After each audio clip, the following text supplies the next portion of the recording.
ગતાડી છે, તાલુકો સંગર, જિલ્લો તાપી. મારું નામ સલન સુરેન્દ્રભાઈ ગામિત છે. મારું નામ માધવી મહેશભાઈ ગામિત છે. વિભાગ 1 ટકાઉ ખેતી. કૃતિનું નામ લિવિંગ વિથ નેચર. પ્રસ્તાવના. ભારત દેશ એ ખેતી પ્રધાન દેશ છે. પ્રાચીન કાળથી ભારત દેશને સોને કી ચિડિયા કહેવામાં આવે છે. ધીમે ધીમે ખેત ઉત્પાદન ઓછું થઈ રહ્યું છે, જેથી ઘણા ખેડૂતો શહેર તરફ વળી રહ્યા છે. કૃતિનો હેતુ માનવ અને પ્રકૃતિ વચ્ચે સંતુલન જાળવી સ્વસ્થ જીવન જીવવું. સાધન સામગ્રી પૂઠા, સિરિંજ, રંગીન કાગળ અને લાકડાની પટ્ટી. અમે ટકાઉ ખેતીના સંદર્ભમાં લિવિંગ વિથ નેચર નાટક સ્વરૂપે રજૂ કરીશું. અરે માધવીબેન, આ બિસ્તરા પોટલા લઈને ક્યાં જવા નીકળ્યા? શું વાત કરો સલાનીબેન, આ ખેતીમાં કંઈ થતું નથી. ખેડૂતોને ભૂખા મરવાના દાડા આવ્યા છે, એટલે ગામ છોડી શહેર તરફ કોઈ રોજગારી શોધવા જઈ રહી છું. અરે માધવીબેન, શહેરમાં કેમ જાઓ છો? આપણા ગામમાં રહો ને. રહેવાનું તો મને મન થાય છે, પણ આ ખેતીમાં તો કોઈ ઉપજ જ કોઈ નહીં. કોઈ પીવાના પાણી નહીં તંગી, અને પાક કોઈ વાર સારો થાય કે અમુક વર્ષ ખરાબ, અને વીજળીની સમસ્યા પણ ખરી.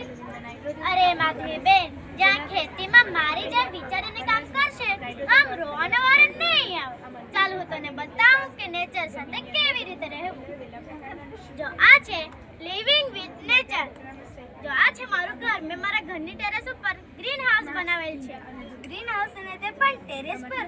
જમીન પર તો મેં ગ્રીન હાઉસ જોયા, પણ ટેરેસ પર પહેલી વાર જોયું. ગ્રીન હાઉસમાં મેં લીલી શાકભાજી કરેલ છે અને એલઈડી લાઇટ પણ લગાવેલ છે, જેથી રાત્રે છોડને પ્રકાશ મળી રહે છે, જેથી છોડનું ઉત્પાદન વધે છે. અને ગેલેરીમાં મેં ડ્રેગન ફ્રૂટ કરેલ છે, જે ઓછા પાણીમાં ઉગે છે અને કાંટાવાળી વનસ્પતિ હોવાથી ચોરા ઘરની અંદર આવી શકતા નથી અને ઘરનું રક્ષણ થાય છે. જે સીતાફળ અને પપૈયાના બીજ મેં ખાઈને ઘરની બહાર એમ જ નાખી દીધા હતા, તો હમણાં ઉગી નીકળ્યા છે.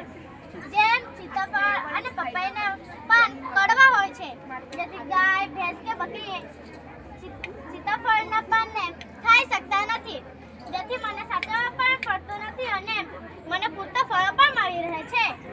સરાનીબેન, આ શું છે? આ છે સ્ટેપ ફાર્મિંગ. મારા ઘરની આગળ ઊંચાઈવાળી જગ્યા હતી, ત્યાં અમુક પાક થતો ન હતો, જેથી મેં જમીનને કોતરીના 3 સ્તર બનાવેલ છે. જે પહેલા સ્તર પર પાણી પડે છે, ત્યારે અંદરના પોષક તત્વો ધોવાઈને નીચે પડી જવાને બદલે આગલા સ્તર પર જાય છે, જેથી મેં એક સાથે 3 પાક ઉગાડેલ છે. અને આ શું છે?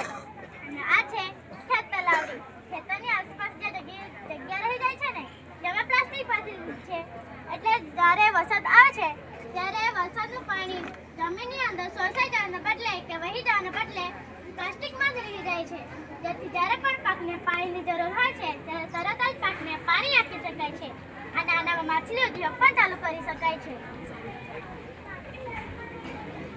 અને આ છે ફ્લોટિંગ ગોસ, જે મેં મોટા પ્રમાણમાં તરતા મૂક્યા છે. નીચેનો ભાગ છિદ્રવાળો હોવાથી અડધો ભાગ ડૂબી જાય છે અને અડધો ભાગ તરતા રહે છે, જેથી જ્યારે પણ તડકો પડે છે ત્યારે સીધા બોસ પર જ પડે છે.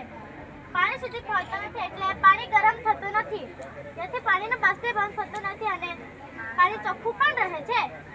સલાનીબેન, આ દાંતરડું તો કોઈ નવું લાગે છે. આમાં સ્વિચ પણ લગાડેલ છે. સ્વિચ ચાલુ કરતા જ બલ્બ પ્રકાશિત થાય છે, જેથી રાત્રે પણ કામ કરી શકાય છે. અને દાંતરડાના હાથમાં મેડિકલ કિટ પણ મૂકેલ છે, જેથી કામ કરતા કરતા વાગી જાય કે ઈજા થાય ત્યારે તરત જ સારવાર લઈ શકાય છે. હા માધવીબેન, અને આ દાંતરડાને તો ઇન્સ્પાયર એવોર્ડ પણ મળેલ છે. આ ગાડા દ્વારા તમે અનાજ, ફળો, શાકભાજી ઘરે લઈ જતા હશે ને, પણ આમાં શું નવું છે? અરે માધવીબેન, આ એવું તેવું ગાડું નથી, આ છે હાઇડ્રોસોલર ગાડું. આ હાઇડ્રોલિક સાધનની જેમ અને છત ઉપર થાય છે અને નીચે પણ થાય છે. ઉપર અમે સોલર પ્લેટ લગાવેલ છે, જેથી આગળ લાઈટ ચાલુ થઈ શકે છે. આ ગાડા દ્વારા તમે અનાજ ઘરે સુધી લઈ જતા હશે ને, અને તરત જ વેચાણની વ્યવસ્થા કરવી પડતી હશે ને સલોનીબેન? અરે માધવીબેન, ના ના, જો આ છે ઝીરો એનર્જી કુલ ચેમ્બર. ઝીરો એનર્જી કુલ ચેમ્બરમાં થોડા દિવસો સુધી શાકભાજી તાજી રહે છે.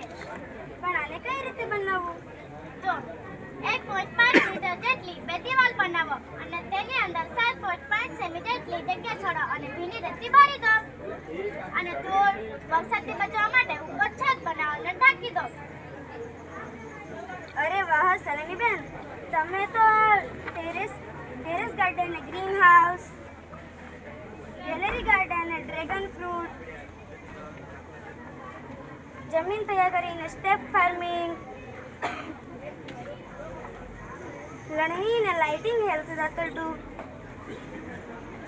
સિંચાઈ ને ફ્લોટિંગ બોલ્સ ને ખેત તલાવડી, ટ્રાન્સપોર્ટેશન ને હાઇડ્રો સોલર ગાડો, સંગ્રહ જીરણ ચેમ્બર સાથે ખૂબ જ સરળ બનાવી દીધી છે.